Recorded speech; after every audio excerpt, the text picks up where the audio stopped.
Podcast day. Best day of the week.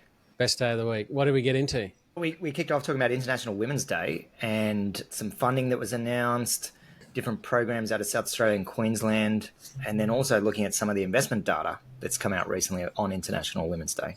Yeah, and a big shout out to the women in our lives that make this all possible. And we'd also then gone back to the prior episode and just talked about what has happened with Hostplus and Employment Hero, because, boy, that's escalated quickly with Hostplus calling for the ousting of the CEO, Ben. Yeah, makes it a really difficult situation for Airtree, who is well and truly caught in the middle of this. Yeah, absolutely. And then we talked about the statistics or the probabilities of your startup getting acquired based on different stages. And it peaks at Series B, it turns out.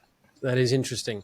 There was an article out during the week on Dovetail and some of the things happening inside Dovetail around senior people leaving, co-founders leaving, and some churn that's happening. And we gave some perspectives from the outside on that. And another company having some people-related issues is a PwC, and they're doing another cut. And we shared some experiences from previous lives and our suggestion of handling that kind of situation. And this segued into a discussion on Canva, who just continues to outperform and continues to grow at such a great rate despite the size of the company. And we discussed their oversubscribed secondary sale, which led into us talking about whether there'll be a Canva Cartel equivalent to the PayPal Mafia, and we'll see more spin-outs come out of that. And while the Canva investors and employees and founders are doing well, it is possible to get a big exit and not get anything out of it. And we discussed the $500 million exit from Betfair Paddy Power, and unfortunately, the founders and the staff walked away with almost nothing. So how does that happen? We unpack that. Then we talked about not just the life of a founder being hard, but also VCs and the statistics around the number of VCs that go on, or rather don't go on, to raise funds 2, 3, and 4. If Tribe wasn't called Tribe, it'd probably be called Cockroach. So we're going to be the cockroaches that last out. Yeah, this led into a little bit of a discussion on why small emerging funds seem to perform the best. Yeah, which led into a chat about TVPI, DPI, how we talk about the value of our funds versus what we actually distribute back to investors. Then we ended with a macro corner where I pulled out charts that I'd found during the week on things around public market valuations, what retail punters are doing with call options, the change in money supply, credit spreads, all sorts of weird and wonderful things that may have zero informational value to you, but I find them interesting. And then we ended by learning that Jack is sacrificing himself on St. Paddy's Day to spend the weekend with his girlfriend in Melbourne. Yeah, I look forward to having a Guinness with Anna in Melbourne. Let's get into it. Morning. Morning. Morning. What a morning. We won't go into it, but we're 30 minutes late because I've just been ranting and raving on something. So sorry, lads. Look, it'll make for a great podcast one day. Yeah. It depends how quickly we want to destroy our reputations. What have you been up to? I don't know about you, but I'm still excited from the little event that we pulled off yesterday. No, Monday. That was awesome. I think the rain, for listeners at home, we had an investor event with Vu Tran at Don's place, which was supposed to be a fireside chat by an actual fireside with the starry night sky. And what was predicted to be a 2% chance of rain turned into... Other way, 20% rain. Okay, even better. Anyway, we ended up with just rain all day. But, almost everyone still turned up, which was great. I love that they trust us to still provide cover and shelter and all those things. A really good turnout of investors and founders. And Vu was just, like always, just on fire with the nuggets of wisdom. So we're going to be releasing that as a podcast episode after it's edited, being an in-personal event. There was some Chatham House rules stuff that we will edit out and keep private for only those that were there. But yeah, really good, really great to connect with people. Yeah, and for investors listening that would like to come to our next event, we have one with Michael Dempsey at his farm down on the Goldie coming up at the end of April. So we'll share that in the show notes as well. Not your average farm. No. Yeah, so looking forward to that. Jack, you'll definitely have to come for that one. Yeah. Jack. Have you booked the flights? I haven't yet, but I will. I need to book that, book the offsite, and then book London. Because the thing is, half the people on Monday, Jack, so where's Jack? You're the only one at Tribe they want to meet. Yeah, they're sick of us idiots. Where's the young guy that knows what he's talking about?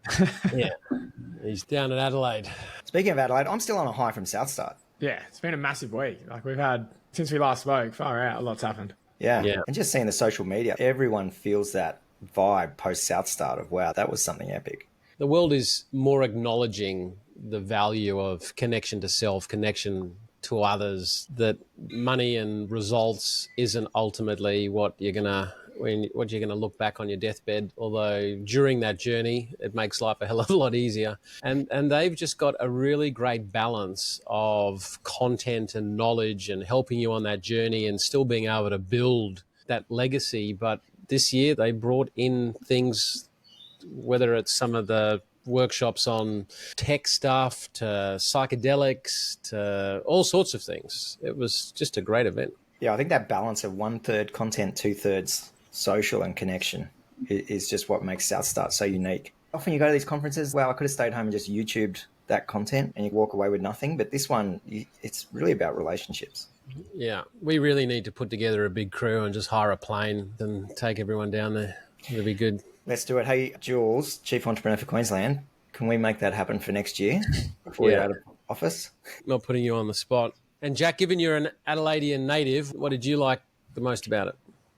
Just good to catch up and meet new people in the ecosystem. So I suppose we don't have much connection to Melbourne and Sydney investors and founders. Like, we're predominantly playing the other states. So it's just good. This is a week that everyone gets together in Adelaide, shares ideas and hear what they're seeing. How about you guys? What was the best part or the best takeaway? Oh, you mean other than the workshop that Aaron and I did? Yeah. I always get surprised and people come up with, that was really good, actually actionable. It's a call back to my self-esteem issues in younger days that I'm often surprised that people actually like the stuff. Yeah, people are still reaching out. But for me, it was the Thursday with our session down the rabbit hole where we're just lying on the grass. We're like, what was it, about 50 people? Yeah. One of the greatest lines that I will never forget, where we're all holding hands, which, let's face it, not exactly the most comfortable thing when you don't know people and you've got to express how you're feeling. And Jack here actually expresses what people are actually thinking when he says uncomfortable but safe. And I think that was just brilliant. Yeah, but so when we rocked up, I had we were no a bit idea. late, so we had no idea what we were getting to. Yeah, we walked into it was already underway. Yeah, and it wasn't just underway. Like, it was full out there. Introduce yourself with like a bit of a dance. I've walked down by myself, seen that. I've gone, absolutely not. I've had to then go around the corner, try to call my mum back just to kill a bit of time. And then I've come back around. I was like, oh, I feel so awkward and uncomfortable doing this. And then, but overall, it was great. And like, when I said nervous but safe, like, it was true. Like, it was a really totally. good crew of people. It's the best line, Jack. Oh, that was a highlight for me, though. That was the best session. But like, it's funny, like, off the back of that session, I probably made the most connections. And it was good. We put ourselves out there. There was no bullshit. Like, everyone was having genuine conversations. Everyone dropped the shit. Like, there was no fucking egos. Everyone had their shoes off. And it wasn't just transactional bullshit networking. I'm allergic to that transactional networking. I don't even know what to say half the time. I'm like, yeah, I'm not interested. You're not interested. Why are we here? There was no like fake representation of who you are. Everyone was just real. and then that gave rise to that final event that afternoon at the winery, where it's always good just to have a little bit of a dance, like no one's looking, even though you've got like 500 people looking. And recording it and sharing it on social media. Yeah. So let's jump into some news. Now let's just recap on something from last week. Last week we talked about the issue where Employment Hero was having a crack at the submission that Hostplus had done around employment management systems being able to move people between super funds. In the words of Ron Burgundy from Anchorman, that really escalated this week with Hostplus effectively calling for his sacking. Far out. This has just escalated fast. I don't think we have enough of the full background. All I lament, if you think of what we've discussed before, we talk about integration versus disintegration. And in a fixed energy world, 100% is 100%. That's all the time you've got, 24 hours a day. That's it. But we do know that in energy, things go to the negative first. Things go to friction. Things go to heat. Things go to destructive conflict. And so if 50% of your energy is getting consumed into destructive conflict stuff, by definition, only 50% of your energy can go elsewhere. Or if it's 80% going into destructive stuff, only 20% can go, whatever that equation is. And what I lament for both parties is that whatever's happening here is just going to be consuming brain space, organizational energy, and that just reduces the energy on both sides for them to go out and achieve what they need to achieve for their customers and themselves. What I'm hoping they can do is find a way to reintegrate, given that indirectly they're a shareholder and clearly there's some conflict of interests here. When there's a conflict of interest between different parties, that's where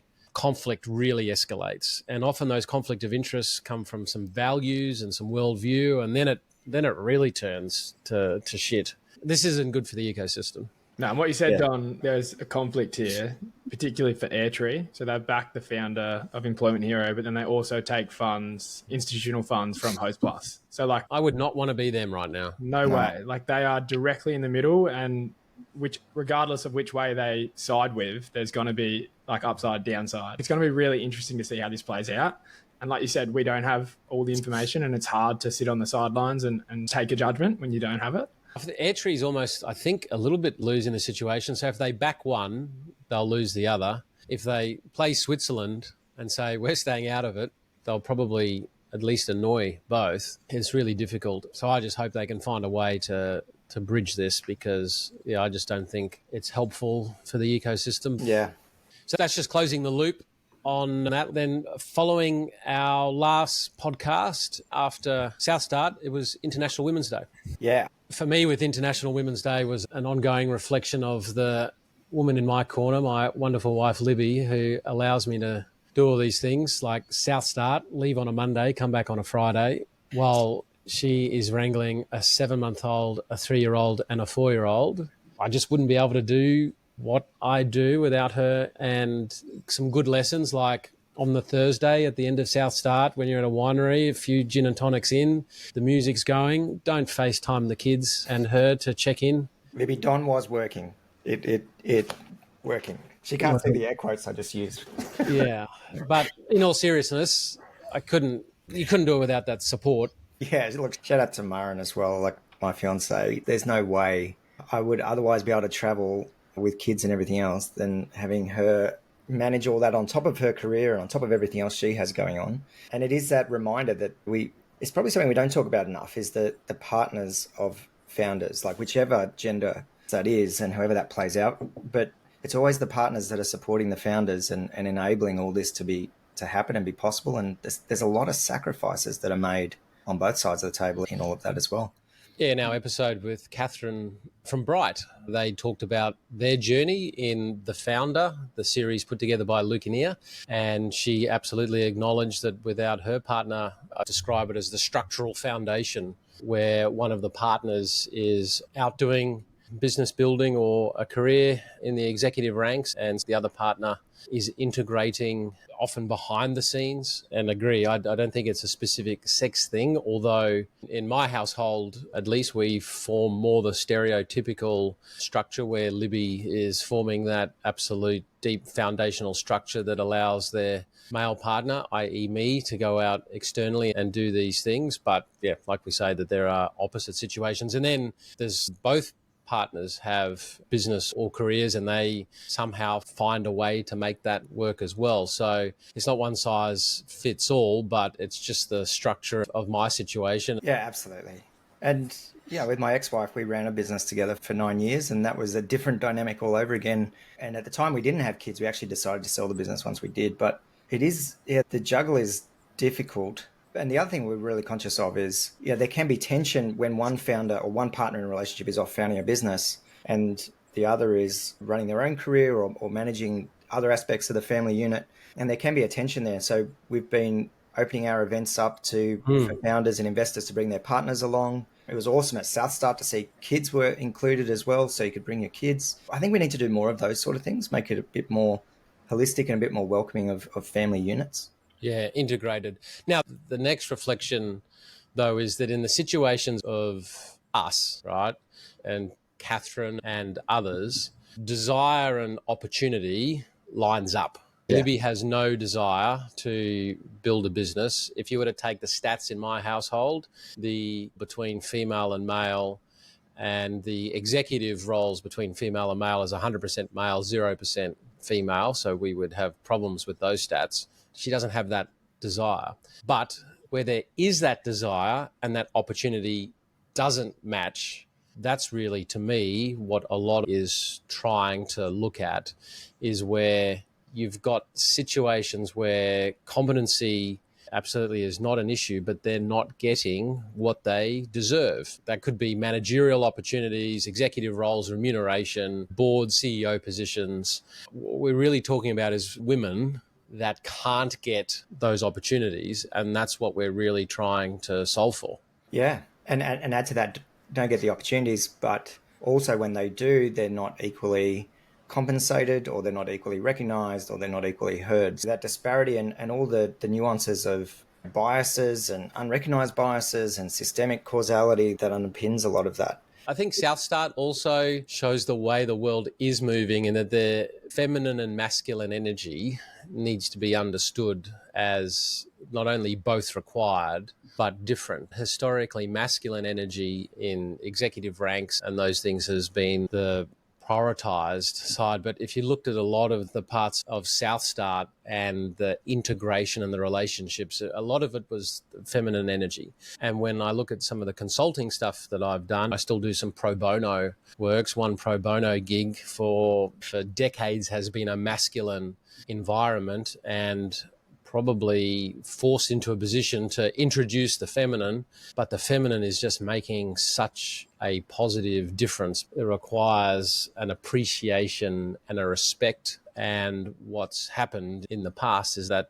has been trodden on, but I think the world is moving in that direction. Yeah, absolutely. And fully cognizant that we are a male investment team with a all-male potty talking about this topic, and always open to all the feedback from listeners. We've discussed it a few times. We're supported by Maren on the mission side. We've got Vicky as a wonderful venture partner, and Tribe is going to absolutely evolve. And we think it's important to discuss these things. Just thinking through what I just said before, just to clarify what I mean by that is that there are many men with business ideas and startups or whatever else are seeking capital. The criteria for which the people they're talking to just don't suit it. And it's the same for women. Women have startups and business ideas for which the people they're talking to just don't suit. Now, we then end up in an is one should situation. Do we want it to be different? Should it be different? Yes. But the reality is venture capital and a lot of angel investments looks through a lens of certain ingredients. Now, should there be other buckets of capital that have different ingredients? Absolutely. For a lot of money, certain ideas, not anything to do with sex, don't fit the criteria of that money. And then we end up with people that are disappointed. Now, the big issue, though, is the stats say that there are female either founded or co-founded teams with businesses that do fit and that they're not getting funded. That is an issue that needs to be solved for. And the ecosystem needs to develop additional buckets of capital that have different ingredients and criteria for investment, so that way more female founders can get funded and not shut out because the current largest buckets and what they're seeking, and as said earlier, are quite myopic. The more that can be developed out, more opportunities there are going to be. And often what we find is either not-for-profits or governments are the ones to lead getting some of that in place, and then that way a flywheel and some momentum can start. But yeah, that deserving word, now that I think through it, is absolutely the wrong word to have used. So if that doesn't get me some hate mail, I will be surprised. The vast majority of founders are absolutely deserving. Yeah, that's all really true. And that's why it's great to see new programs being announced and coming out to support female founders and help close that funding gap specifically. But also, I think more importantly, existing programs that were targeting support for female founders actually being adjusted in their criteria to make them more inclusive and actually better support the female founders who need it most. It was good to see some announcements that came out while we were over in Adelaide. The South Australian government announced that they have a new program providing grants for female founders through the Fearless Females Network that's over there. So that'll be open up for applications in June and then allocating funds in November. And the president of that, Paula Turnbull, said that it's really designed to help close that funding gap for female founders. So if you're an SA female founder, definitely check that one out. And then the other thing that came out on Friday was the Queensland government have tweaked two of the female founder programs that they run. So one in particular is the Female Founders Co-Investment Fund, which I can't remember, Don, if we've talked about this before, but it copped a lot of criticism because it's been going for a while, but it had actually only funded one venture. Yeah, and there was another female founders program, I think, out of Melbourne as well, that just got crucified,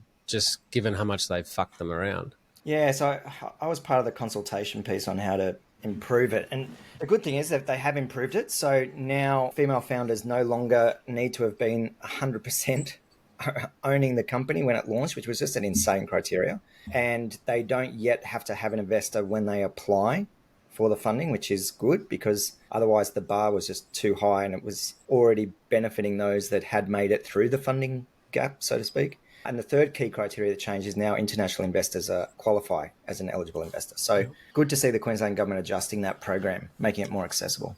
I'm an investor and on the board of a company called Pucto that has two female founders, Crystal and Belinda. And when that program came out, there was a lot of excitement because they were absolute shoo-in. They did the work. We then tried to look at how we would get the co-investment with the other investors, but it's a little bit difficult because it's like a chicken and the egg thing.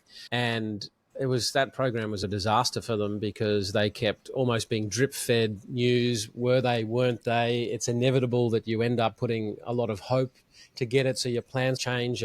And I think the first rollout was catastrophically bad for female founders, and hopefully they can learn from it and improve it, like you say. Yeah, it was really bad. I remember they had hundreds of applicants to fund one. And when you saw the criteria, it was just biased towards those. Like anything, Queensland government has a bit of a history of trying to de-risk programs by backing those that are already winning. But yeah, hopefully these changes are going to make it more accessible. This is where I'm all mature and don't mention like giving government money to $1 billion fund. No, anyway, there'll be a lot of editing in this episode.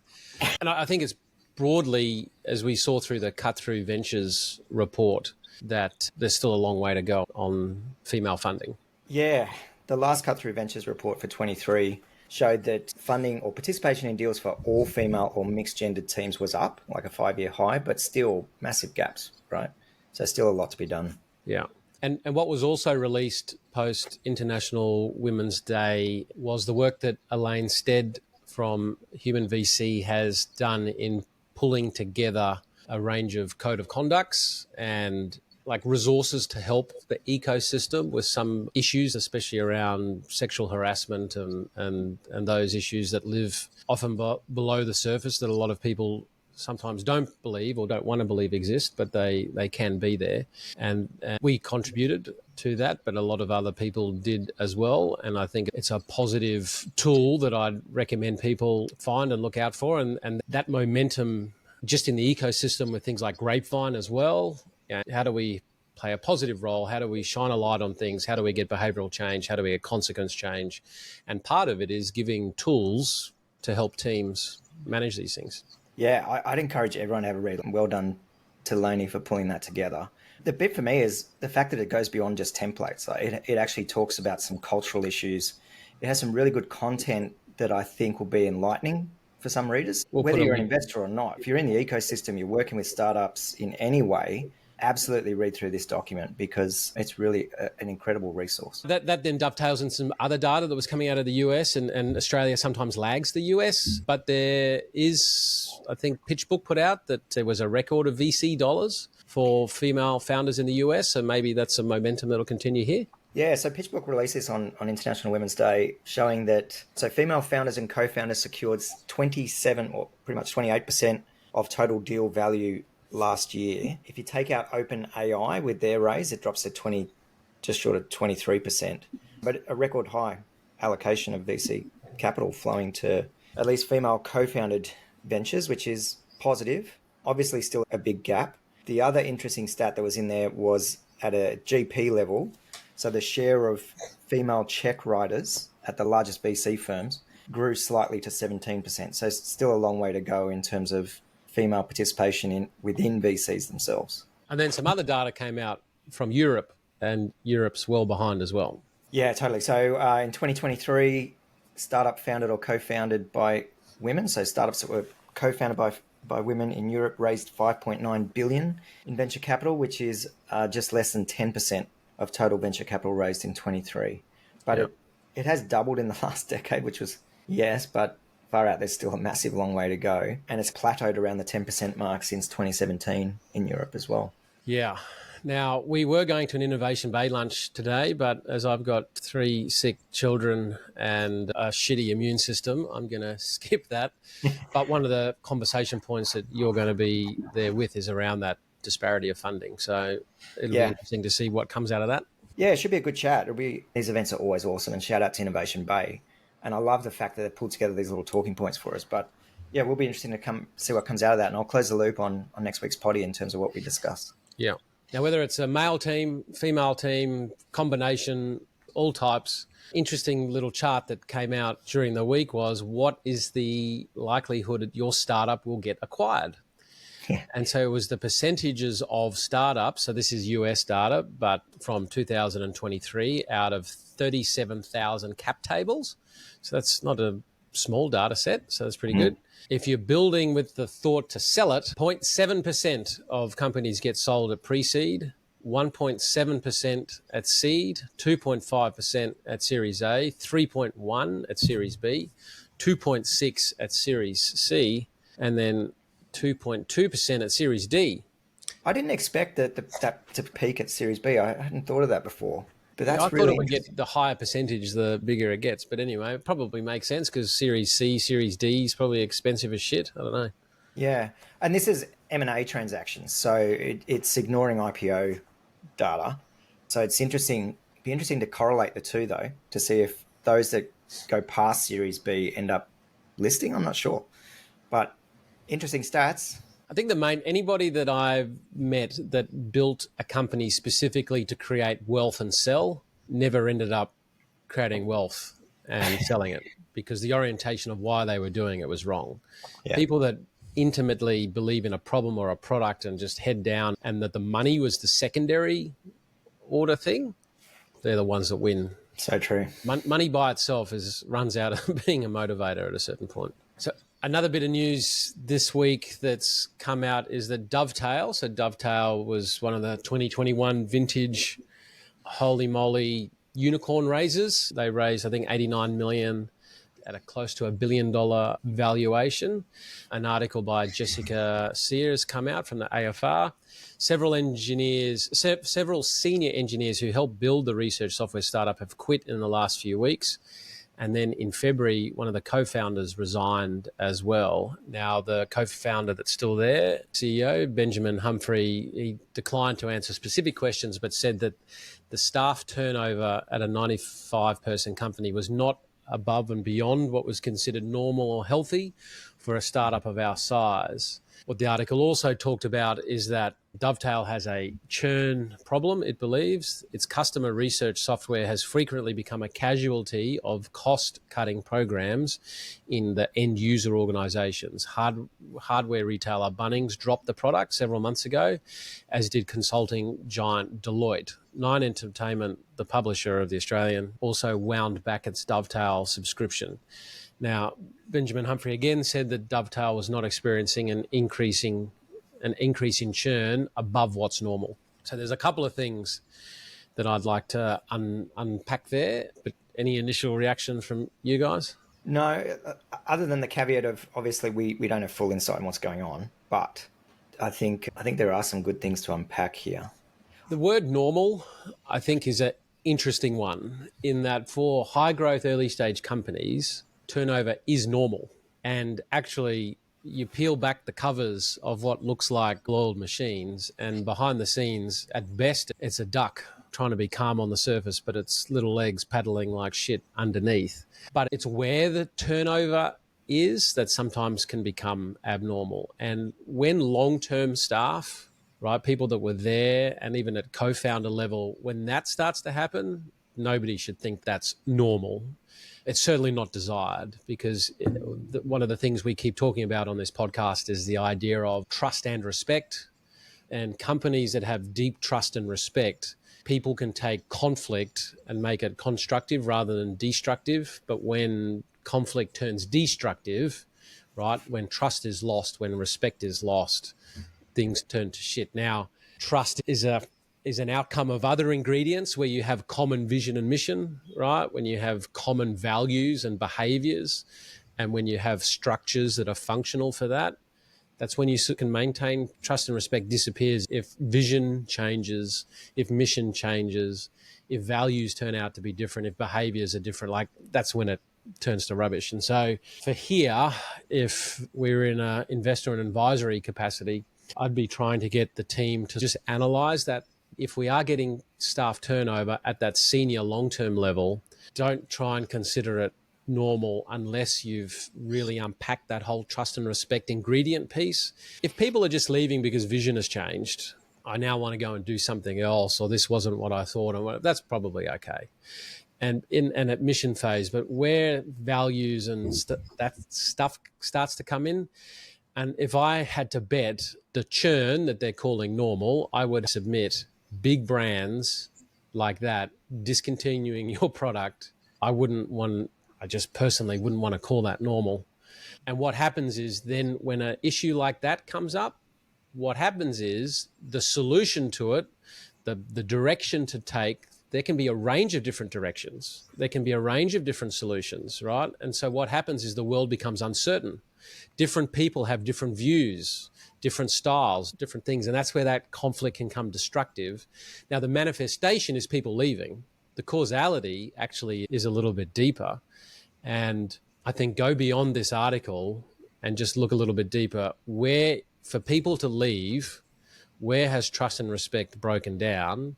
And often it's broken down in response to something uncertain that we've got to try and resolve. And a big issue is when you're not achieving your results. Now, one of the things, coming back to what Vu said at our session on Monday, is that they seem to, a bit like what Luke and Sier had said, where they had been offered $500 million at a $5 billion valuation, and they turned it down because they weren't ready for that level of expectation. They hadn't ironed out all of those things. And Vu said similar, that they tried to not get sucked into valuations that they didn't believe that they could grow into.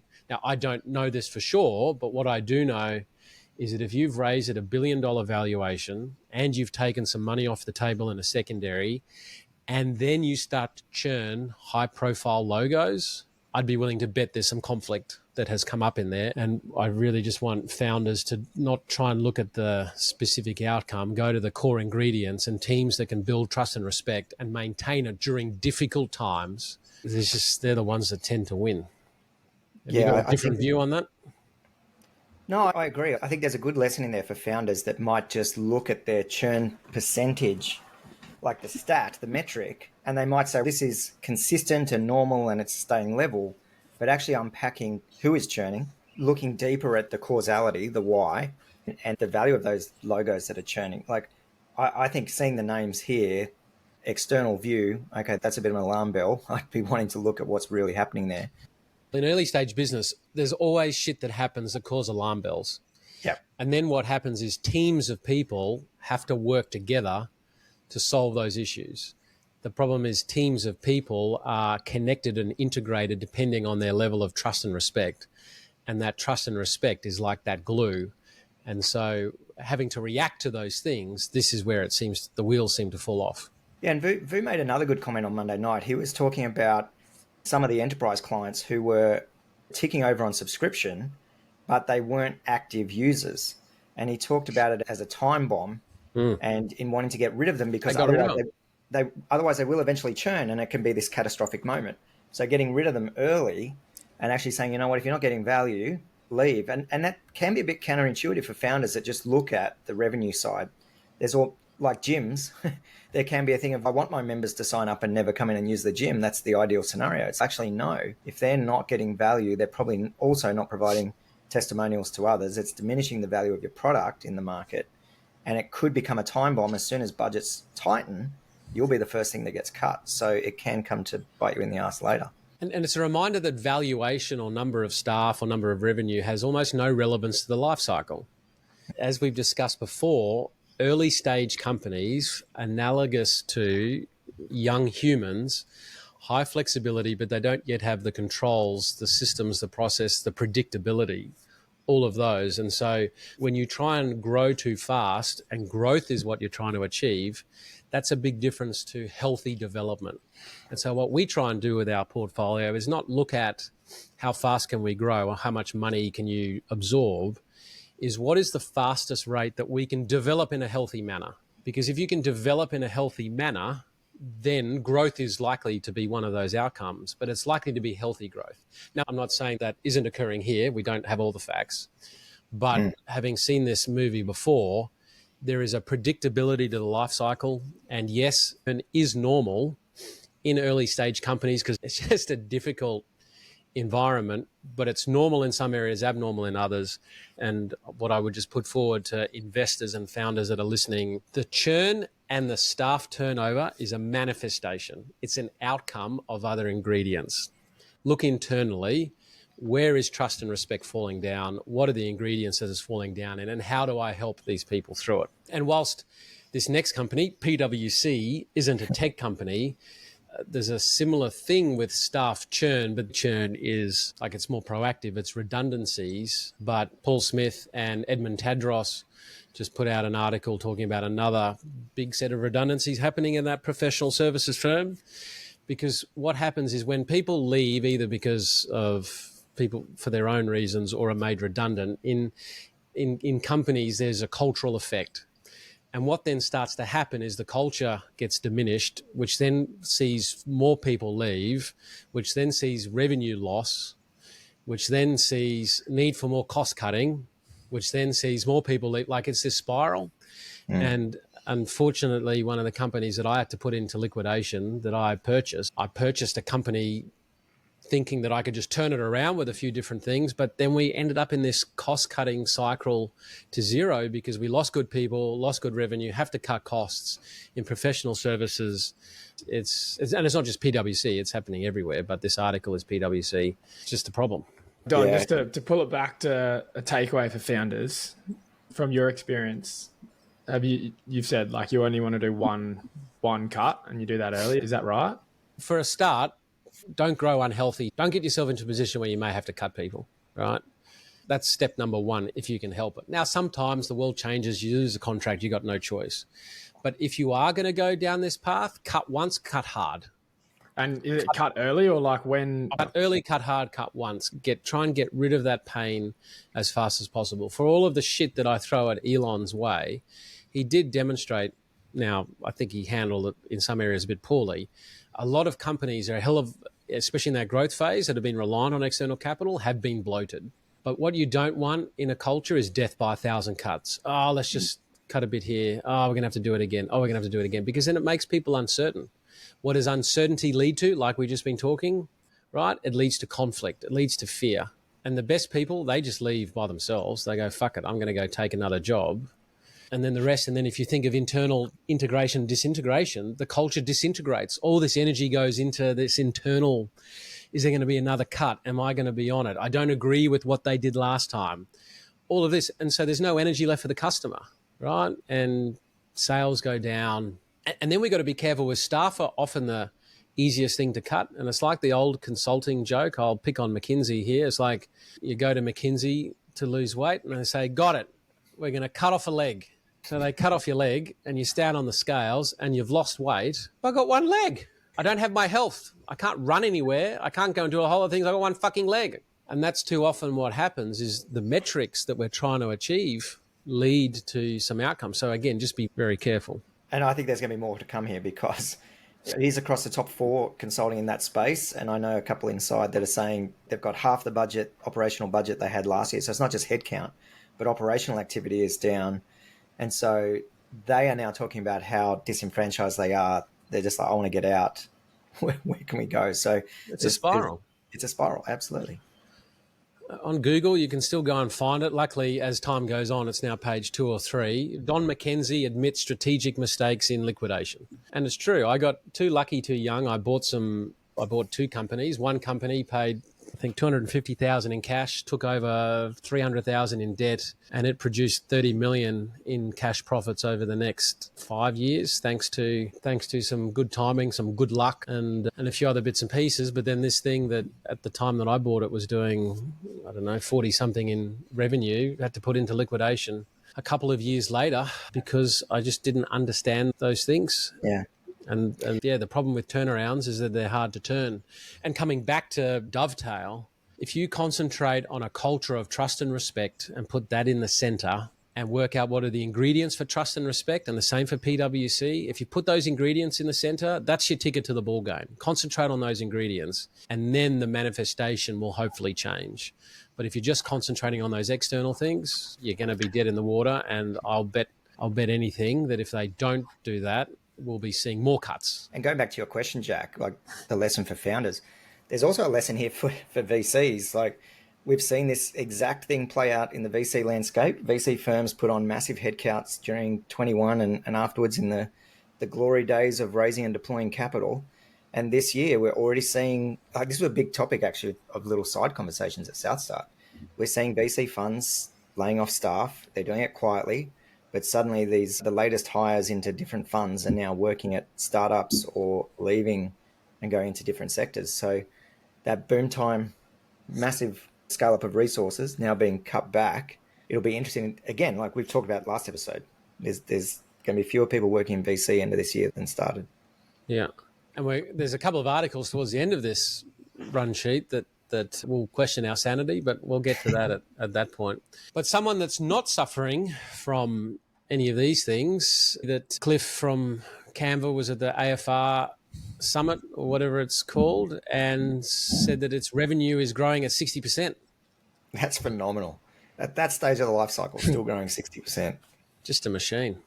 And that for the $1.5 billion that they're seeking to sell in secondaries, they've got over $2.2 billion of interest in that. And a question was asked, are they keeping the valuation for the secondaries low at the moment so then they can have a big pop at IPO? To which he said, I think we're going to pop anyway because we're growing at 60%, so our growth is accelerating. And look, to be accelerating at that scale is really impressive. Absolutely phenomenal. Another bit from the article, Cliff, who is known to handle funding rounds personally, laughed off suggestions that they were trying to keep it low. Again, coming back to some of that life cycle stuff, something the size of Canva is still quite early in its life cycle and still is controlled well and truly by its founders. And so to have Cliff still running and controlling that is totally normal. And any view that Canva is late stage and got all of its systems and process and controls and decentralization and proper management structures and all of that stuff, no chance.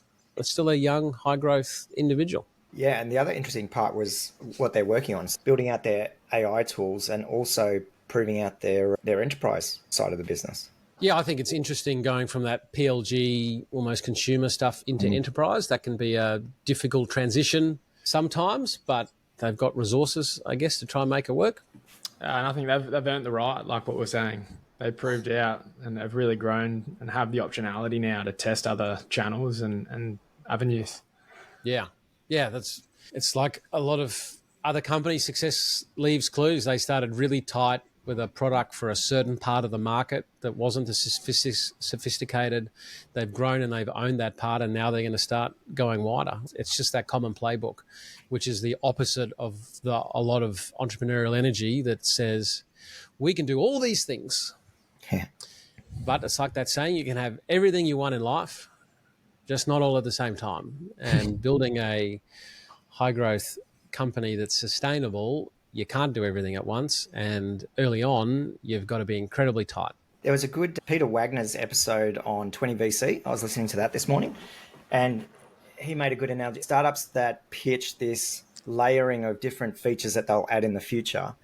And if that's critical to your success, then I'm out, because it's hard enough just to get one thing. Your line there, Jack, like they've earned the right to now go and experiment and add these other layers, but they went niche and nailed it before doing that. And it's a great lesson for founders. Now, some other interrelated aspect that in Capital Brief, Dan Van Boom put together an article asking the question, will the Canva Cartel appear, which is a play on the PayPal mafia?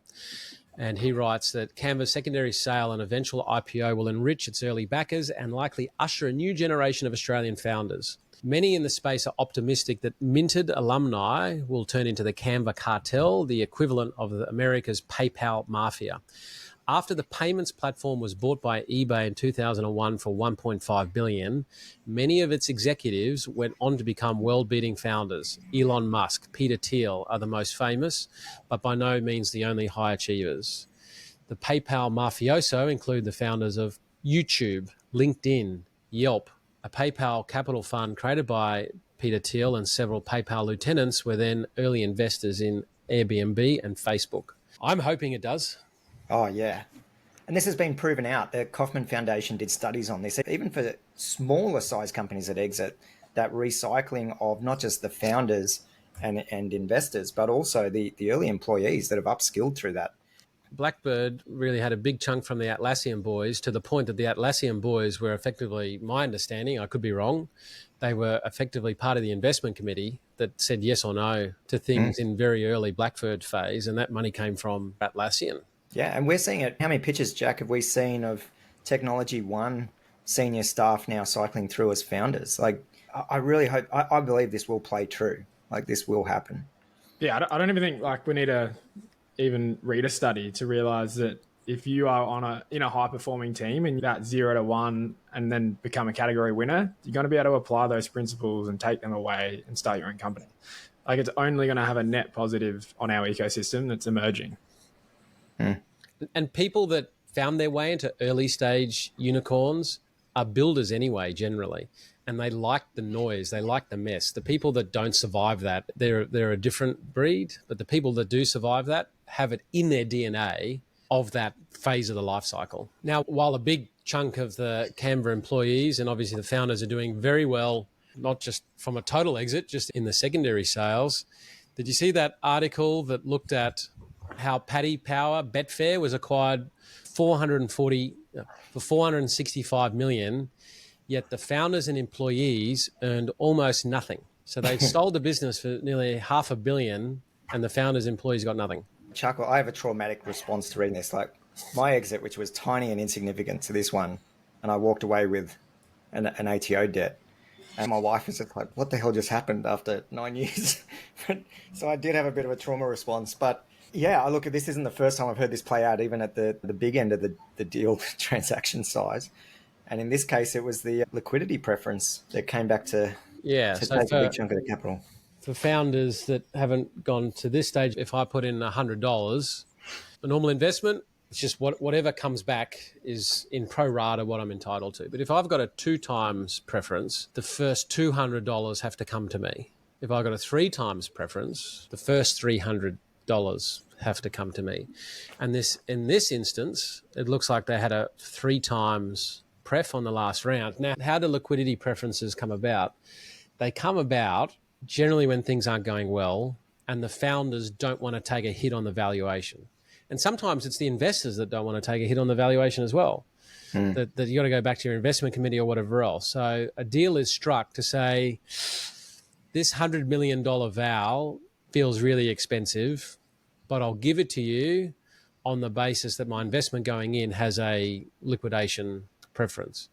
And then if it continues not to go, the problem is at an exit, the only people getting money are the investors. Now, some people will say that is taking advantage of the founders. Some people will say that's the reality of capital markets. If they didn't want the liquidity preference, what were the terms without the liquidity preference? And those terms normally are highly dilutive. Now, highly dilutive situation at the point of exit is still better if you haven't hit your numbers, because then you're at least getting a percentage of something. Liquidity preferences, there is a chance that you get nothing. The problem with the entrepreneurial mind is that it's always going to work it out. We'll always solve it. If I can just live another day, I'll fix this thing. And sometimes you can't. It's so true. We saw a lot of this early last year in kind of that down round vintage post 2021 valuations, the use of liquidity preference and also options and warrants. And that the founders would rather avoid the extra dilution on the belief. Again, the reality distortion field of a founder. We're going to make it work. We're going to have an amazing exit. I would never. We have done a liquidity preference on the core money. I would never do a 3 times. Like, yeah, it is important that we are all in the same canoe and we all need to take a bit of a haircut. If the founder wants to try and maintain it, I would go to a level of liquidity pref, but not this. No. Yeah, the problem there, Don, is that creates misalignment. And as a VC, we're not in this game trying to make a return on capital on the basis of an unsuccessful exit. We're trying to make an outlier return on a really successful exit. And that's where a liquidity preference comes in. Like, really, it gives us downside protection, but then it keeps us the option to convert to common stock if it's a successful outcome, and then we get no limit on our upside. The 3x is just ridiculous and creates total misalignment. Yeah, and if you're protecting that much for the downside, like, there's something inherently flawed, right? Yeah, you're in it for the wrong reason. Like, you're trying to get a 3x on an unsuccessful outcome. Yeah. So as part of my liquidation, let's all get into the trauma response. I look forward to yours one day, Jack. But I didn't do a liquidity preference. I guaranteed debt and guaranteed money coming in using listed script, and then all of that got taken. I created the model. I just briefly did the model off the back of listening to a podcast of how to understand liquidity preferences. And I shared this with Aaron a while ago. If there's interest, I can share my screen now. Yeah, throw it up. I just thought it would be worthwhile because I didn't understand liquidation preferences until I saw a basic model of how it plays out. And really what you need to understand is a liquidation preference provides the downside protection for a VC in the event that it's an unsuccessful outcome. We have the option to convert to common stock if there's more upside and get a better return. To explain this to listeners, here, if we're a seed investor and we put in $500,000 at a post money of $5 million, we have 10% ownership of the company. And if we then sell the company for that price, like, we're still getting a 1x return on our capital. And where liquidation preferences are important are when it's sold for less than the valuation that we got in at. So if we sell for 2.5 million and we have a 1x liquidation preference, we get our money back, regardless of the 10% shareholding. Yep. Whereas if we converted to common stock in this situation, we would get 250K. And as we can see, like, a 2x liquidation preference there, if we sell for 2.5, we still get $1 million of that, despite if we converted to common stock, it would only be 250K. So it's really important to model this out and understand as a founder what the outcome is going to be. That's great advice. My preference in this market, in this day and age, is agree the price, take the medicine, get the deal done. But there are situations where some form of liquidation preference works for both parties. Yeah. But just understand the consequence, but just for fuck's sake, don't do it 3 times. Whatever's happening inside your company, it's not worth a 3 times, because if you're at that position, in order to get it done, you need a 3 times liquidation pref. Whatever hole you're in, whatever challenge you've got, it sounds like a really fucking big hill to climb. Yeah. What I don't understand, like, this isn't a small transaction. Like, I'm very surprised that there wasn't any advisory on the founder's side to realize that the capital they had taken on with a 3x liquidation was going to cause them to get hardly any return. I don't know this for sure, but we're talking about a betting company. I bet you we're talking about a gambling crew of people that like to roll the dice. Yeah. It's probably unfair, but someone rolled the dice, and you could afford good advice at that level. Yeah, and it could have been a binary outcome where it was that or nothing. Yeah, but like, not normally, knowing what was going on. So normally, it's, as a VC, we can only appoint the right to have the company valued to be acquired, right? So it's ultimately up to the founder, CEO, to sell the company. You'd never sell it if you know you're not going to get a return. You have to then go back to the VC, have a cut on the liquidation preference so you can actually have some upside. I'm just surprised that a $500 million transaction and this outcome happened. Yep. A world full of surprises. It's a good segue, Jack, that point of just how hard it is to be a founder. Even when things go well and you have your exit, it can still bite you in the butt. But equally, like we know, being an investor, it can also be bloody hard as well. And there was some interesting data shared via LinkedIn about the statistics on funds, early stage fund managers that make it through to raise future funds, so Fund 2, Fund 3, Fund 4.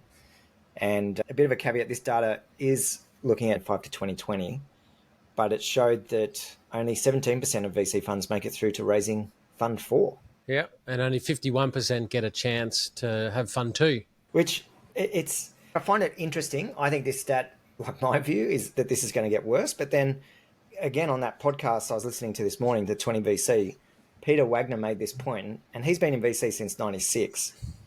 And his point was VCs don't get penalized when they make the same mistake that all the others made. You get penalized for making a mistake that no one else makes. And it did make me think about that 21 vintage when everyone deployed capital. Were they all making the same mistake?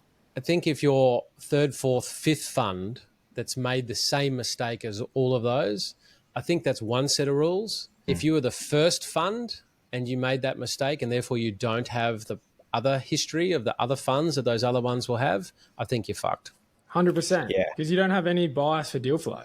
If you've proven 5 funds back to back, you've clearly got an edge and you prove to LPs that you can get a return.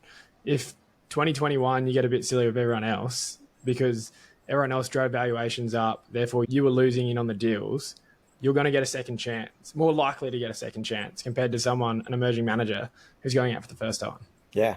That's my gut feel. But what keeps coming up is data that at a certain level of success, when a fund gets too big, their returns drop. Their absolute dollars may get bigger, but their returns drop. And the smaller funds constantly outperform on an IRR basis the bigger funds.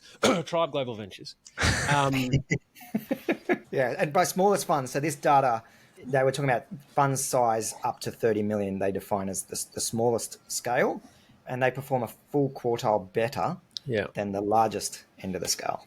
Yeah, and I think we're seeing it's clear. We're I think on some of our portfolio, we are looking at things that the bigger ones just can't look at because it doesn't make sense. We're bringing some expertise and some interconnected relationships that I genuinely know and can see changing the trajectory of their growth. Like I can see why. And it reminded me, I looked up a Buffett quote because I remember Warren Buffett making this point so many times. And he had this great quote: anyone who says the size, which is of the fund, does not hurt investment performance is selling you. The highest rates of return I've ever achieved were when I was investing peanuts. It's a huge structural advantage not to have a lot of money. Yeah. Yeah, he said that in the latest Berkshire Hathaway shareholder letter. He said the same thing. They're just too big now to realistically consistently outperform the market, but hopefully they've got more protection compared to the market. Yeah. But even like looking at where we sit in the market, we're like micro cap, and the bigger funds, they can't afford, it's not worth their time to play in the space we're playing. And despite that, like for us, like a small check under 500K, which we can prove out a thesis without risking too much capital and reputation, and then really be the front runner to provide follow-on capital to grow the companies, is where we're playing. Yeah. Now, what I would find interesting is how those returns calculated, and I saw a funny post that Matt Allen of Tractor had put up. He said, as seen on a reply to Rain Ong, aka Ryan Wong, in a thread by Terence Tam, that TVPI actually means theoretical value, possibly imagined. I love it. That is so good. For those who might not be familiar with it, DPI is looking at the actual capital return, whereas TVPI is the paper value, which in our sector, look, most of the funds, they're sitting on nice valuations on paper, but yet to return capital. But it is like we're seeing that cycle now, right? We've talked about this on previous episodes where capital is starting to be returned to the market. Yeah. It absolutely is. That's a whole lot of the news items. Any other reflections on those before we get into a little bit of some market charts? Other than to say there's never a shortage of things happening and news to talk about and unpack for founders and investors. Yeah. So we've had some feedback that doing a few broader macro charts is interesting and helpful. So I've been just saving and collecting a few, as you guys have as well. Can you see my screen? So for listeners at home, here's a chart that goes all the way back to 1925. And what it shows is the market cap of the largest stock relative to the 75th percentile stock. And as you can see, just before big crashes, 1932, 1964, 73, 2000, 2009, the little 2020 blip, and now again 2023, you can see that the median is around, what would you say, guys, 300 to 400? That's where the middle is. Where it's low is like 100 to 200 times, but just before shit happening, it's close to 800 times, and we're at about 750. Now, that doesn't mean that it can't continue. A body in motion continues in motion. I just think this is an interesting little chart, and on the chart there, it's got where that data comes from. So that's one set. The doomsdayers would all say, sell, it's too expensive. But what we do know is expensive gets more expensive and cheap gets cheaper, right? That's what tends to happen. Now, another chart, the percentage of current S&P 500 members that are outperforming the SPY, so the S&P 500 ETF, over the prior 1 year period. So this is saying, what's the percentage of companies that are all hitting it out of the park from a share price point of view? And it's down at 24%. Now, at peaks, it's more like 80%, 71, 68, 64, 63, 57. And then at the troughs, it's like 50, 47, 47, 45, 41, 34. But we're down at a trough. Now, when was the last time it was down at this level? June 1999. And the majority of returns in that last big tech boom was like through 99, very early 2000.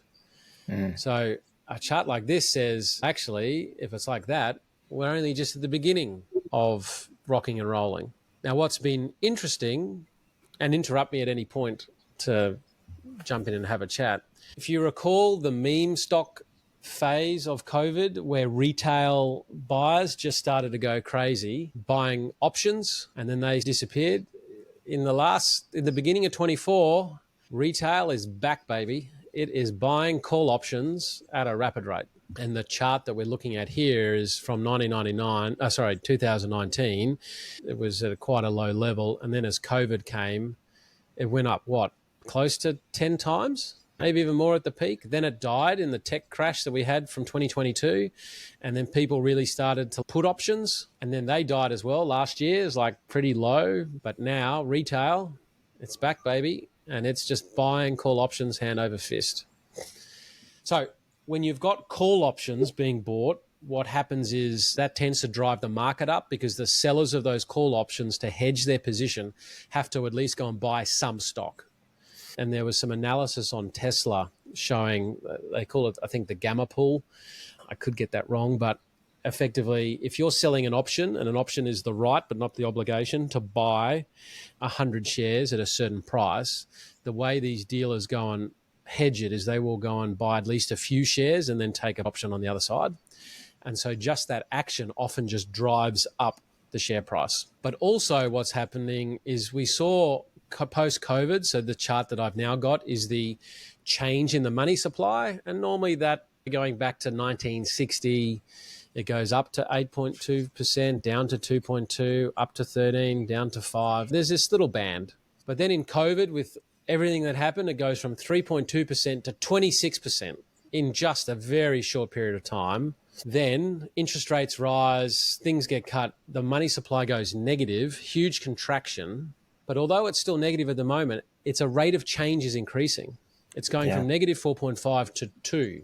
So there's a positive rate of change there. So if you've got a whole lot of things of options and money supply is now improving, these are the kinds of things that give wave to big price appreciation. So anybody that's too negative, that things are too expensive, there's some macro stuff there saying that otherwise. And then this is a little table that shows how many all-time highs were achieved in a year. And it goes all the way back down to 1929. Now, 1929, just before the Great Depression or whatever, had 45 highs in that year. And then the stock market didn't make another high until 1953. 23 years. But then once it did make a high in 1954, 27 new highs that year. Then 49 new highs in 1955, then 14 new highs in 1956, then there was obviously a down. But you can see once a market starts making some new highs, tell me what you think here, boys, but there's an average of in like the 20s and the 30s, although there are some years with the 20 Like in 2017, it had 62 new highs. Then 2018, 19 new highs. 2019, 36 new highs. 2020, 33 new highs. 2021, 70 new highs. Now, last year we had no new highs, but this year we're at 15 so far. If history is anything to go by, we're probably going to have more highs. And if this is the beginning of a new bull run, we may have multiple years with new highs. So people like me that can get a bit too negative, you got to be careful. It is interesting when you look at the data, like that. Look at the run from 2013 to 22, and now 24 back up. So like in a world of AI, and maybe NVIDIA can grow into it. Maybe all AI is this next boom, and maybe a multi-trillion-dollar valuations is just the new norm. Maybe. Then, as I said in a previous episode, you know things are about to maybe get a little bit interesting when credit spreads start to spike. We're back at historical lows. The bond market ain't seeing any problems at the moment. It's not sending any warning signs out. And people like me who have called out, hey, what's going to happen with interest rates raising? This is out of the US, this chart, but real personal income, inflation adjusted, is up for the 9th consecutive new high. It's up another 2.9%. So income is certainly increasing, and that's obviously offsetting a whole lot of bits. But this is out of UK, total new company insolvencies. So for people listening at home, anytime because we don't know a recession's occurred until we look backwards, what tends to happen is the end of a recession gets marked by us, or the end or the beginning gets marked by a spike in insolvencies. Now, that didn't happen in COVID, and we know why, because every government bailed everyone out. Yeah. But now insolvencies are pretty well at a record high not seen since 2008, and that was only slightly eclipsed in 1992. I saw similar data in Australia too. Like, is that just pent up, like because everyone was propped up and bailed out? Could be. I'm just a charts man, right? Yeah, there's some interesting stuff in here. I mean, hearing that I should be hedging my call options is like just that alone. They're just a few charts. My gut feel is we haven't seen anything yet. We're in the early innings of an AI boom, and until things are like crazy and Uber drivers are making billions in NVIDIA stock like they were with Tesla, and it just doesn't feel like there's so much exuberance around. Yeah. Oh, I think the real personal income one surprised me out of those charts. I just gut feel I wasn't expecting it to actually be up and at a highest level. I think that's because our personal income is all down.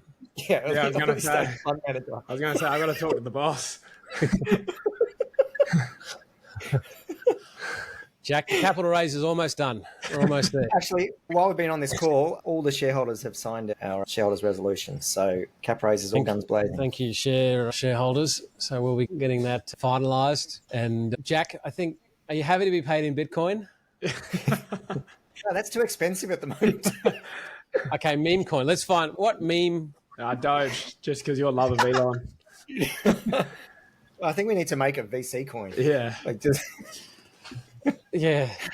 Ironic, incompetent, we'll call our. Yeah, so that's the news, and there's a few charts. Any other call-outs on those charts? Jack, anything that stands out for you? No, nothing. That was good, Don. Thank you. It's just there's always conflicting. One chart will say, oh, and then another chart will say something different. And the thing in markets is you've got to be contrarian and right, and you've got to get your timing right too, because being early to something is indistinguishable from being wrong. I like to just cultivate the curiosity. I think founders that can be curious and investors can be curious, but what we know is the people that concentrate on their day-to-day craft, day in, day out, but just at the margins adjust. So if it looks like we're heading into a hardcore recession and the market's crashing, probably adjust your behavior and don't hire. And if you've got to fire quickly. But if there's all these green signs that we're actually in really fertile times, maybe you can dial it up a few percent. Maybe there's little risk in doing that. What people shouldn't do is wildly try and swing and predict with the market. Yeah. Yeah, that great line from Adrian DeMarco, zoom out, look at the 10-year horizon. Yeah. Yeah. Oh, there was another one. I forgot. I was thinking of Adrian because he's gone quite long China, but there was another chart I found of the number of disclosures from the Chinese government on financial performance, and it's recently fallen off the cliff. So either there's nothing to disclose and everything's good, or is it just like founders? You don't hear from them when it's all shit. Anyway, so that's our episode. What are we looking forward to, boys? I'm just looking forward to, like, I've got a couple of days to actually get something done. Like, After Southstart. After Southstart, and then trying to pull off an event, like, it takes a bit of effort. And a cap raise. And a cap raise. I got It's some property stuff, and I've actually got some shit to do in the family office. I'm just looking forward to getting some stuff done. Yeah, fair call. I'm actually going to Melbourne this weekend with Anna. So she found some cheap tickets a few weeks ago. So off to Melbourne for the weekend. Nice. Jack always waits to the end of the episode to do his flex. Yeah, and I've actually got something planned on. So I was looking forward to it. Oh, you're bringing your mates along? Is that it? Nah. But don't get me started. It conflicts with St. Patrick's Day at the rugby club. So she wasn't happy when she put it on me. She said, "What would you rather do?" And I said, "Don't make me sad." Jack, as long as you keep coming back to trust and respect. Yeah, that's it. Maren and I have a photo shoot. We won a wedding photographer was giving away a prize of a photo shoot for family photos. Of course you did. Two beautiful people just going to bask in the glory of someone's fucking calendar. So we're going up to the Glasshouse Mountains for some family photos. Oh, vomit. They're not just you and Maren. Oh, not just me and Maren. No, okay. All right. We've been talking about narcissists quite a bit recently, but I was going to have to tap you on the shoulder. But if it's family photos, we had our family photos, and I was a bit skeptical, but I look at them fondly now. Put a bet on the size of the shirt that Aaron's going to wear. We got XL, large, medium, small. Extra small. No, which size of Maren's shirts? Yeah. Sorry. Oh, I did that again. Where was I? Oh, the Noosa event. The other shirt I had in the car was, again, Maren's Tribe shirt. There's a common theme here, Aaron. You discussed me. Yeah. I have nothing to add at that point. Okay.